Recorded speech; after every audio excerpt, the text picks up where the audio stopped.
Drop it like it's safe, the right way to deposit a load with a forklift. Place the gear in neutral and sound the horn. Use the first lever to safely raise the forks up. Stop at eye level.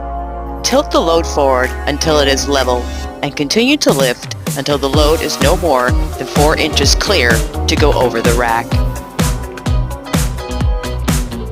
Place the gear into forward and drive forward. Gently place the load evenly on the beams of the rack. Once the load is securely placed, check behind you, sound your horn, put the gear into reverse. Make sure the forks are clear from making contact with the skid. Back out a safe distance. Are you ready to take the first step? Visit us online or call now. WorkSafe Training, your leaders in forklift training.